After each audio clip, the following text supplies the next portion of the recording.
वह ठकुराइन जो खुदकुशी करने के बजाय छिनाल बन गई। पहली बात, इस शीर्षक और कहानी से अपनी भावनाओं का आहत मत कर लीजिएगा। दूसरी बात, मेरे एक अजीज ने यह कहानी मुझे सुनाई थी। उनके मुताबिक यह सच्ची कहानी है और मेरे मुताबिक तो हर कहानी सच्ची ही होती है। फिर भी परंपरा का निर्वाह करते हुए मुझे कहना है कि इस कहानी के पात्रों का जीवित और मृत किसी भी व्यक्ति से कोई संबंध नहीं है। अगर ऐसा होता है तो इसे महज इत्तेफाक समझ बख्श दिया जाए। यह कहानी एक ठकुराइन की है। आप कहेंगे कि ठकुराइन ही क्यों, चमाइन क्यों नहीं? तो मैं कहूँगा कि आपको बहुत जल्दी है। पहले कहानी पढ़ लीजिए। ठकुराइन और चमाइन में फ़र्क होता है। इनकी फ़र्क पैदाइश नहीं होता, क्योंकि हम सब मगर जात नंगे ही होते हैं। आगे चलकर अलग अलग किस्म के कपड़े पहन लेते हैं। और खैर, ठाकुर दो किस्म होते हैं, गरीब ठाकुर और अमीर ठाकुर। पर हमारा समाज शास्त्र दोनों में कोई फ़र्क नहीं कर पाता। अब भूमिका कुछ ज़्यादा लंबी आपको सीधे कहानी पर ले चलते हैं। मैं छपरा का हूँ, मान लीजिए कहानी छपरा की है। हमारे बिहार हमारे संपादकों ने सिखाया कि किसी भी स्टोरी को कनेक्ट करना चाहिए, इसलिए मैंने भी इसे छपरा से कनेक्ट कर दिया। एक गांव में गरीब ठाकुर के घर पहली के बाद दूसरी, तीसरी और चौथी बार भी बिटियाँ ही होती है। ठाकुर की ठकुराइन तो पहली बिटिया के बाद मर जाती है। बांझ को तो गाली है, पर बेटी की माँ होना भी कम संकट वाली बात नहीं है। इसी हुक्म में ठकुराइन मन से मर जाती है, पर शरीर से जिंदा रहकर ठाकुर को बेटा देने की कोशिश करती रहती है। चौथी बेटी के पैदा होते ही ठकुराइन का शरीर भी मर जाता है। दरअसल ये कहानी इस ठकुराइन की नहीं है, ये कहानी उसकी बड़ी वाली बेटी की है, जिसे आगे चलकर ठकुराइन बनना है। इसलिए सीनियर ठकुराइन के मरने या जिंदा रहने से कहानी की सेहत पर कोई फर्क नहीं पड़ना। अब जिसके होने या ना होने से दुनिया को कोई फर्क नहीं पड़ता, मगर होता होगा शायद इसलिए ठकुराइन मर गई। आप ठाकुर से किसी ऐसे जालिम आदमी की छवि तो नहीं बना रहे हैं जिसकी मूछें बड़ी बड़ी और आंखें हमेशा लाल रहती हो? अगर हाँ तो रुक जाइए, आप गलत छवि बना रहे हैं। आपका कन्फ्यूजन दूर कर देता हूँ। मैंने पहले ही बता दिया, ठाकुर साहब गरीब थे, साथ ही शीलता और जनता के धनी, स्वभाव बहुत कोमल, कभी किसी से तेज आवाज़ में बात नहीं की। शक्ति के उपासक थे, इस स्त्री की पूजा करते थे। हालांकि ठकुराइन के चले जाने से बेटे की ख्वाहिश दबी ही रह गई, पर इसके लिए ठकुराइन को दोष नहीं देने थे। हाँ, कभी कभी अपने प्रारब्ध को जरूर कोस लेते हैं। खैर, ठाकुर साहब रोज सुबह नहा धोकर दुर्गा सप्तशती के श्लोक पढ़ते थे। चौथी बेटी काफ़ी छोटी थी, घर में बेटियों के सिवा और कोई नहीं था, इसलिए अक्सर उसे गोद में बिठा दुर्गा सप्तशती पढ़नी पड़ती। बड़ी बेटी, जिसे इस कहानी में ठकुराइन बनना था, उस दौरान घर के काम में काम कर रही होती है और उसके कानों में अक्सर एक पंक्तियाँ गूंजती, या देवी सर्वभूतेषु शक्तिरूपेण संस्थिता नमस्तस्यै नमस्तस्यै नमस्तस्यै नमो नमः। पिता कभी कभी अच्छे मूड में होते हैं तो अपनी बेटियों के मंत्रों का अर्थ भी समझाते हैं। बड़ी बिटिया ने पिता से मंत्र का अर्थ सुना था। जो देवी सर्व प्राणियों में शक्ति रूप में स्थित है, उनको नमस्कार नमस्कार बारंबार नमस्कार है। ठाकुर गरीब थे, इसलिए बड़ी बेटी पढ़ नहीं पाई, क्योंकि जब वह पैदा हुई तो ठाकुर और भी ज़्यादा गरीब थे। बड़ी बेटिया के बाद कुछ बरकत आई तो घर संवरा, बेटी का भविष्य नहीं, पर बेटी भागमती जरूर समझ ली गई। जैसा कि बेटियां सयानी हो जाती है, हमारा समाज बेटियों के साथ एक शाश्वत समस्या है। वह सयाने हो जाती हैं तो सयाने तो बेटे भी हो जाते हैं, पर इस सयानेपन का मतलब उनकी बुद्धि और बल से लगाया जाता है। बेटियों का सयाने होने का मतलब उनकी छातियों और महीने में आने वाले खून से लगाया जाता है। पुराने लोग कहा गया कि सयानी बेटी पिता के सीने पर सांप की तरह लौटती है। आप कह लीजिए, मैं सुनने के लिए रुका हुआ। आगे बढ़ते हैं। सयानी बेटी की चिंता से मुक्त होने के लिए गरीब ठाकुर शादी खोजने लगते हैं। शादियाँ सबकी हो जाती है, क्योंकि इस विधि का विधान बताते हैं। ऊपर से तय होता है हर लड़की के लिए कोई लड़का बना ही होता।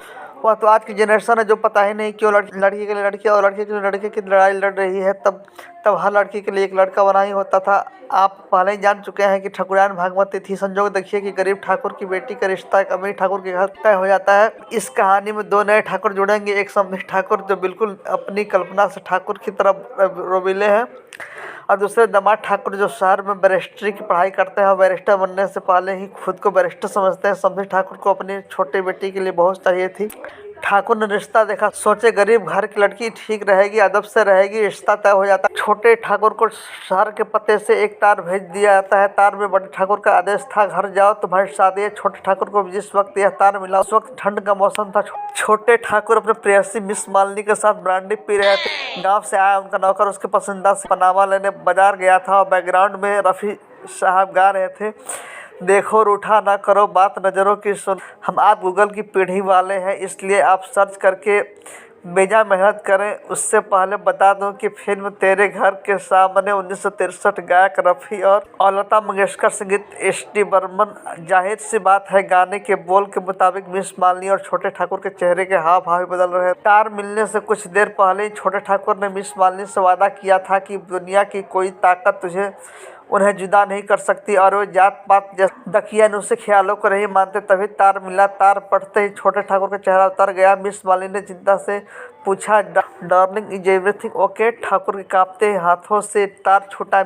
मिस मालिनी ने उठाकर पढ़ लिया। ताज्जुब की बात, मालिनी के चेहरे का भाव कुछ ज़्यादा नहीं बदले। उसने बस यह पूछा, अब क्या? तार में दी गई तारीख पर घर पहुंचने के लिए छोटे ठाकुर को तत्काल निकल देना था। उन्होंने मिस मालिनी से वादा किया कि वह अपने पहले के वादे पर कायम है। उनका रिश्ता किसी संबोधन या कस्टम को मोहताज नहीं। मेरे प्यारे दोस्तों, अगर आपको यह लग रहा है कि छोटे ठाकुर ने झूठा वादा किया तो आप गलत हैं। कहानी का अंत में आपको पता चलेगा कि छोटे ठाकुर ने मिस मालिनी किया अपना वादा पूरा किया। खैर, छोटे ठाकुर को देर रात की गाड़ी पकड़नी थी। करीब आधे घंटे और थे उनके पास। फिर एक गाना सुना। ठाकुर ने दर्द के समय का अपना फेवरेट गाना लगा दिया, शहर की रात और मैं नौशाद और नकारा फिरूं, जगमगाती जागती सड़कों पे आवारा फिरूं, ऐ गम ए दिल क्या करूं, ऐ वहशत ए दिल क्या करूं। अब इस गाने को आप गूगल करके ही जाने, सब कुछ बना बनाया नहीं मिलेगा, आपको गाना ही पड़ेगा। दरअसल छोटे ठाकुर ने मिस मालिनी को बताया कि पिताजी बड़े दिल है, जवान हो चुके, बेटे पर भी हाथ उठाने से नहीं चूकते और सबकी बड़ी बात है उन्होंने बैरिस्टर बनने से पहले बाप से मिलने वाले पैसों की सख्त ज़रूरत है। एक बार बैरिस्टर बन गए तो इस भाव सागर को भी पार कर जाएंगे। इस वादे के साथ छोटे ठाकुर रुखसत हुए। छोटे ठाकुर गांव पहुंचे तो शादी का माहौल तैयार था। हालांकि छोटे ठाकुर शादी के लिए कतई तैयार नहीं थे, पर हल्की सी इच्छा थी कि शादी किससे हो रही है कुछ पता चल जाए। आखिरकार खाते वक्त भौजाई ने वज्र गिरा ही दिया। गर्म रोटी देते वक्त भौजाई फुसफुसाई, आ रही अनपढ़ देवरानी अब दिखाना तेवर। अगर आप इस भौजाई की चुगल समझ रहे हैं तो गलत। असल भौजाई ने अपना बदला पूरा किया था। छोटे ठाकुर ने अपने बड़े भाई की पत्नी को एक दफ़ा सार्वजनिक तौर पर जलील किया था। उन्होंने उससे गंवार कहा था, जबकि भौजाई 8वीं पास थी। भौजाई ने उस दिन तंज कहकर अपने मन की फांस निकाल। भौजाई रॉक, छोटे ठाकुर शौक, कुछ ऐसा ही माहौल था। छोटे ठाकुर ने एक बार की विरोध का मन बनाया, पर पिता के सोने के मुंठ वाली छड़ी याद आ गई। खैर, कहानी कुछ ज़्यादा लंबी हो रही है, जबकि असली कहानी शेष है। इसलिए अब कहानी सीधे ठाकुर की शादी के बाद से शुरू होगी। गरीब ठाकुर की बेटी अब ठकुरान बन चुकी। सुहागरात फिल्मों में ही नहीं, असल में भी होती है, बस उसमें तब ग्लैमर का तड़का नहीं हुआ करता। छोटे ठाकुर के सुहागरात पर वे बागी हुए जा रहे थे अब। और उस रात सोने के लिए अपने पिता ठाकुर के मंदिर के सामने बनी एक छोटी बैठकी में चले गए।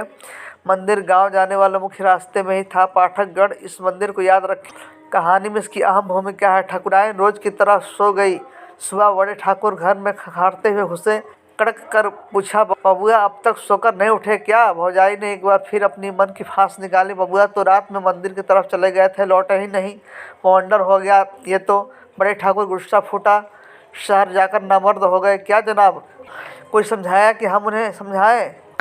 छिनाल बन जाएगी पत्नी तो कौन संभालेगा? ठाकुरान कमरे में अकेले थे। दुर्गा सप्तशती सुनने के अभ्यस्त कानों के लिए ये शब्द बिल्कुल नया तो नहीं था, पर नया ही लगा। छोटे ठाकुर घर बैठे तो बड़े ठाकुर रास्ता टोके खड़े थे। छोटे ठाकुर समझ गए, पीटने से पहले गलती मानी। कहा, आगे से ऐसा नहीं करूँगा बाबूजी। अगली रात दोनों साथ में सोए। सुहागरात थी। छोटे ठाकुर को बुरा नहीं लगा। ठाकुरान के मन में इस कहानी को अभी कोई लेना देना नहीं। शादी के बाद छोटे ठाकुर शहर लौटने की प्लानिंग कर रहे थे। उन्होंने इस बाबत मिस मालिनी को तार भी कर रखा था, पर अचानक बड़े ठाकुर बीमार पड़े और चल बसे। बड़े भाई को खेती की तो समझ थी नहीं, पर कारोबारी बुद्धि नहीं। छोटे ठाकुर ने हिसाब लगाया, भगवान का दिया उनके पास बहुत था। अब बड़े ठाकुर के बाद लंबी चौड़ी जायदाद के अकेला खेवनहार थे, तो इस बार मिस मालती को तार नहीं खत लिखा। खत का पूरा मजमून देने का वक्त नहीं है, क्योंकि मैं भी कहानी के सबसे अहम बिंदु पर आना चाहता हूँ। छोटे ठाकुर, जो कि अब बड़े हो चुके थे, लिखते हैं, प्रिय हमारे प्रेम अमर, मैं बैरिस्टर नहीं बन पाया, घर का बोझ आ गया, पर तुम बैरिस्टर जरूर बनोगी। तुम्हें मनी ऑर्डर मिलते रहेंगे, मैं आता जाता रहूँगा। तुम एक बार बैरिस्टर बन जाओ, फिर हम साथ रहेंगे। कुछ ऐसा लिख ठाकुर मुस्कुराए। उन्होंने आखिरकार क्रांति को अंजाम दे दिया था। 2 साल बीत गया। ठकुरान उनकी पत्नी थी या केवल उस रात के वक्त पता चलता जिस रात ठाकुर उनके साथ सोते ठाकुर ने ठकुराइन का चेहरा तक नहीं देखा था। दिन में ठकुराइन घूंघट में होती थी और रात में अंधेरे में ठाकुर गांव में शान से अपने पिता के सोने की मुठ वाली छड़ी लेकर निकलने लगे। फिर वह खुशी का दिन आ गया। ओह, शायद आप फिर गलत समझ बैठे। ठकुराइन गर्भवती नहीं हुई थी, मिस मालिनी बैरिस्टर बन गई थी। ठाकुर को तार सूचना मिली तो उन्होंने गांव में एक जलसे का आयोजन किया। मिस मालिनी का आना तय हुआ। घर में रौनक छा गई। ठाकुर ने छत पर अपना खास कमरा बनवाया। शानदार कालीन, झाड़, फानुस लाखों खर्च किया। आखिरकार वह दिन भी आ गया। जश्न की महफिल सजी। ऊपर कमरे में ठाकुर का परिवार, दोस्त और लगा चुनरी में दाग। मिस मालिनी के ठुमके ठकुराइन नीचे से ऊपर और ऊपर से नीचे इंतजाम में लगी हुई थी। मिस मालिनी थक कर बैठी हुई थी। ठकुराइन की गलती से जाम की ट्रे उन पर पलट गई और बवाल। ठाकुर ने कहा, गवार कहीं की, देखती नहीं क्या कर डाला। मिस मालिनी ने पूछा, कौन है घूंघट में यह औरत? सब खामोश। मिस मालिनी समझ गई, मुस्कुराकर बोली, ओह, आपकी पत्नी ठाकुर साहब। ठाकुर साहब ने जलती निगाहों से ठकुराइन को देखा और उन्हें वहाँ से भाग जाने को कहा। यहाँ से असल कहानी शुरू हुई। दोस्तों कि आप धैर्यपूर्वक यहाँ तक सुनते आए। फिर ठकुराइन ने अपना घूंघट हटा दिया। समाज ने पहली बार ठकुराइन का चेहरा देखा। पूरा दमदम चेहरा, गाढ़ा सिंदूर, लाल बिंदी। ठकुराइन महफिल के बीच दुर्गा की तरह दिख रही थी, वैसे जैसा कि माँ दुर्गा पोस्टर में दिखती हैं। पूरी महफिल स्तब्ध थी। ठकुराइन की आवाज़ गूंजी, किसे भाग जाने को कहा आपने? मुझे? ठकुराइन ने पुस्तक पका चुके थे, एक बार की जवाब नहीं पूछा। ठकुराइन ने फिर, छिनालपंथी तुम करो और मैं भाग जाऊँ? ठाकुर अब अवाक थे। ठकुराइन उन्हें तुम बोल रही थी, वहीं ठकुराइन जिसने आज तक उन्हें पुकारा तक नहीं था। मिस मालिनी भी अवाक थी। उन्हें लग रहा था कि ठकुराइन ने भरी महफिल में उन्हें छिनाल बना दिया। ठाकुर बोले, यह क्या बदतमीजी है? मिस मालिनी ने आंखों में आंसू भरकर ठाकुर की ओर देखा। ठाकुर का गुस्सा सातवें आसमान पर। निकल जा उल्टा इस घर से, गंवार कहीं की बेशर्म औरत। तेरी इतनी औकात नहीं कि तू अब यहाँ रुके। ठकुराइन यह सुनने से पहले जाने के लिए पलट चुकी थी, पर वह फिर पलटी। इस बार उसने ठाकुर को घूर कर देखा, ऐसी नज़र की ठाकुर की रूह कांप गई। ठकुराइन ने अपने प्यारे नौकर को आवाज़ लगाई, राम बालक। जी मालकिन। अब राम बालक के बारे में भी जान लीजिए। बचपन से ठाकुर के घर में रहा, 14 साल का लड़का। ठकुराइन की इज्जत करने वाला बस एक ही शख्स, वरना जिस औरत की इज्जत पति न करे उसकी इज्जत करता ही कौन है? राम बालक इस आवाज़ के साथ हाजिर हुआ। ठकुराइन ने आदेश दिया, मेरे कमरे में से सामान उठा लाओ। ठाकुर ने तंज कहा, कहाँ जाओगी? मायके। ठकुराइन बोली, राम बालक, मंदिर वाले बैठक में चलो मेरा सामान लेकर। ठाकुर को साफ सूंघ गया। घर की इज्जत घर से निकलकर बैठक में जा रही थी। महापाप, घोर बेइज्जती। ठाकुर ने रोकने की कोशिश की। अगले ही पल ठकुराइन के हाथों में दीवार पर लटकी कटार थी। खबरदार, काट कर रख दूंगी। ठकुराइन की आवाज़ गूंजी। महफिल स्तब्ध थी।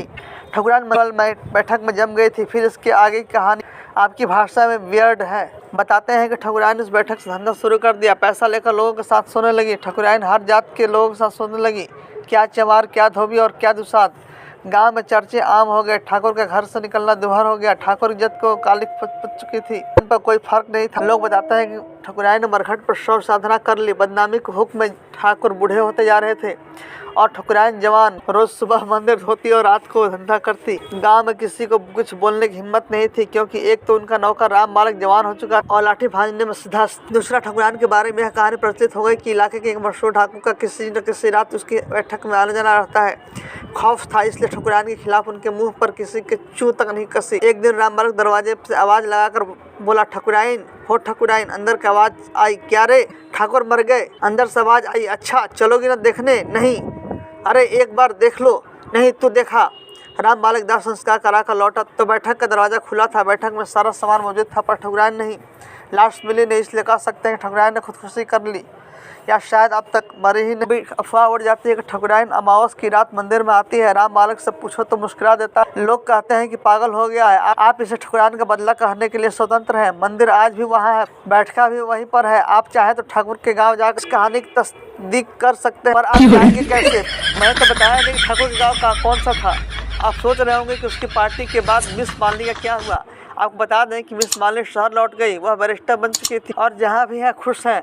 आप चाहे तो उनसे पूछ सकते हैं, लेकिन दोस्तों एड्रेस आपको दिया ही नहीं। किस्सा खत्म।